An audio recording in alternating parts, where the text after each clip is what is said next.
ating ingredients sa ating mixture. Ito naman ang ating ingredients sa dough mixture. Ganyan, maligamgam na gatas, fresh milk, 1 teaspoon na yeast, tsaka 3 tablespoon na sugar. Ganyan mag-test ng ating yeast.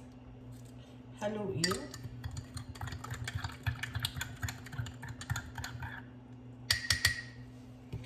Tapos, iset aside ng 5 minutes. Ang ating bowl, grease, or lagyan natin ng langis sa gilid para hindi manikit ang ating dough. 2 cups all-purpose flour.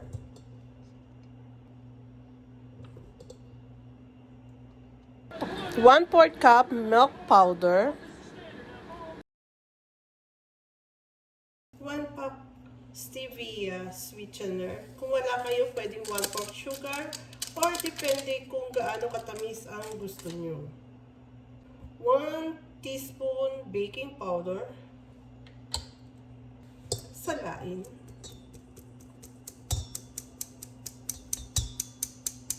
Para mawala yung lumps.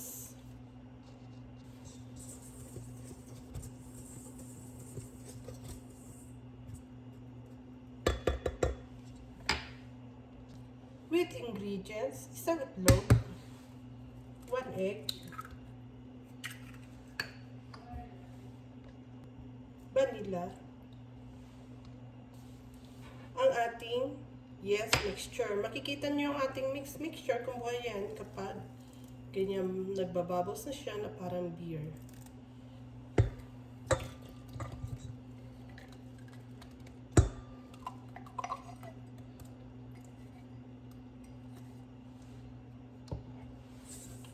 Haluin.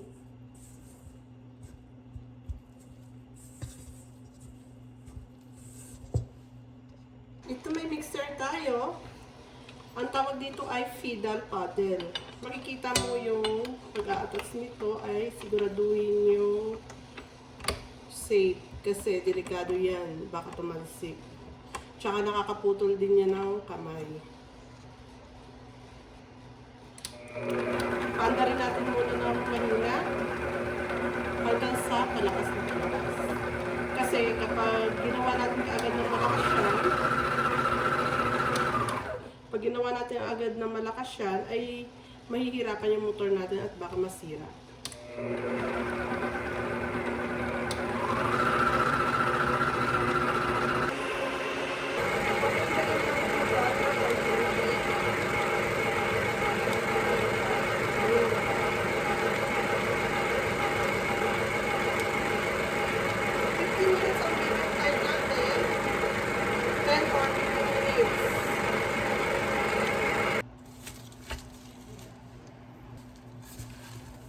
Ito na yung ating dough. After 15 minutes, makinis na siya. Malalaman mo kapag effective yan. Kapag ginanyan mo, hindi siya napupunit. See? Hindi siya napupunit. Kahit manipis na manipis, hindi napupunit. Yan ang tinatawag na window test. Ngayon, after bilugin, ilagay ulit sa lagayan. Pahingahin ng 1 hour. 1 hour until mag-double ang kanyang size. Okay. After 1 hour, look at this one. It's so beautiful. Okay.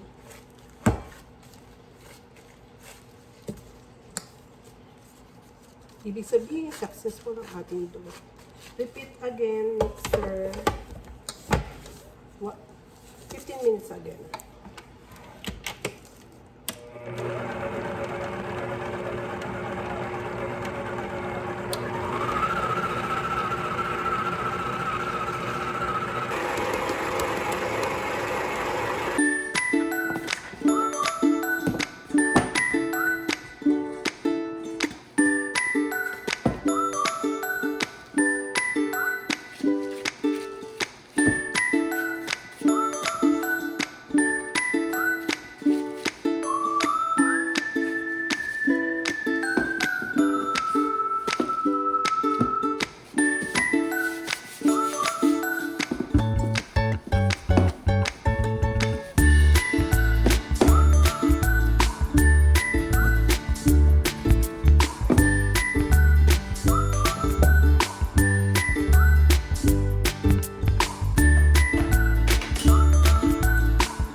turkey, kahit anong ham.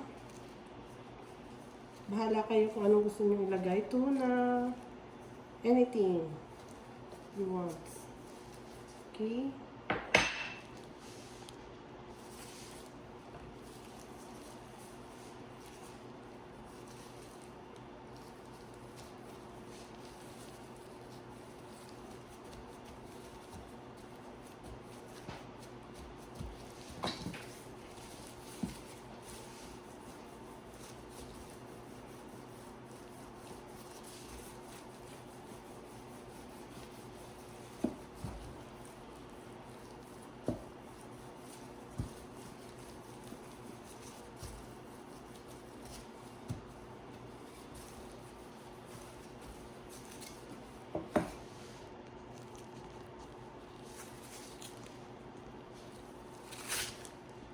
Ganito mag-twist. Twisted. Yan.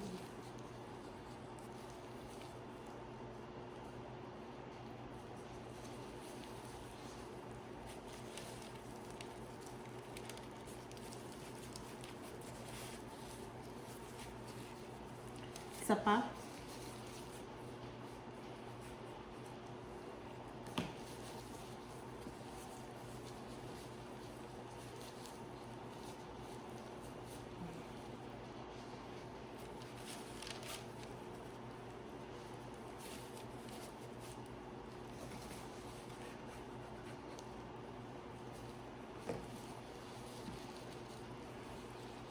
Twisted pizza. Yan. Ating twisted pizza. Tapos ito ang pinaka-base natin. Lagay natin ito.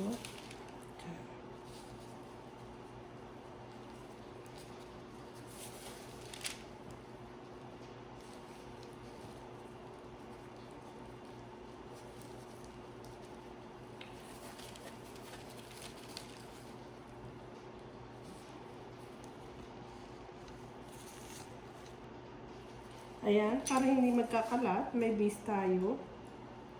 Lagyan natin ang pinaka-base. Kumbaga design lang yung nasa taas.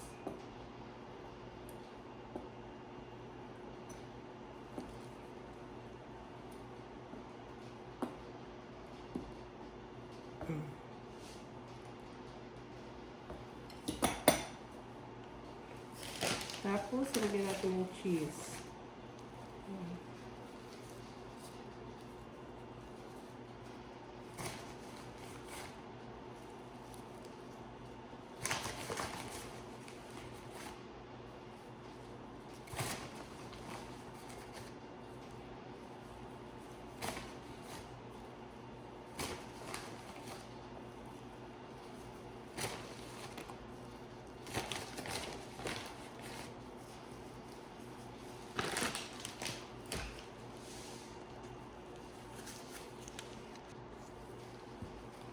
This is cream cheese.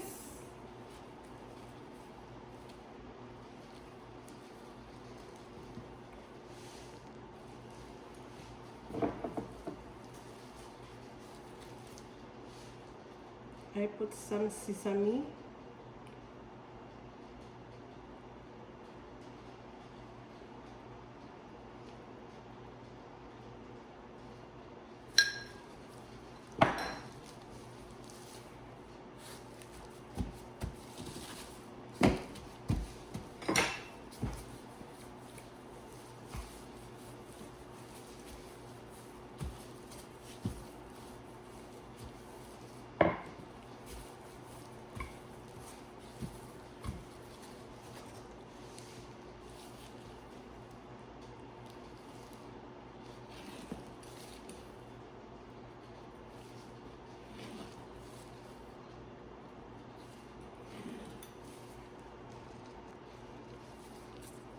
Tapos, lulubirin ulit natin. Ganyan.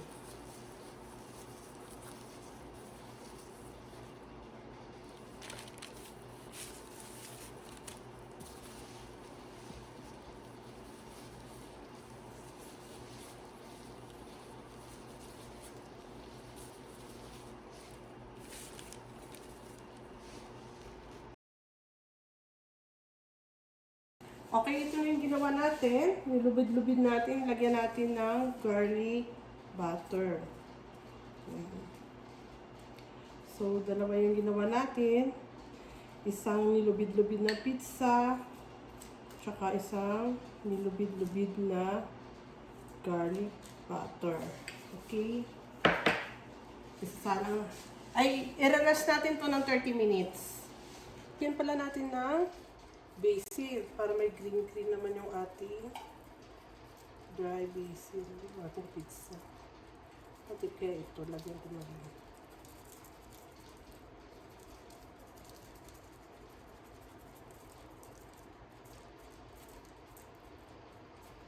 Okay, isalang na natin sa 160 degrees Fahrenheit, up and down sa aking oven. Isasalang natin ng 20 minutes.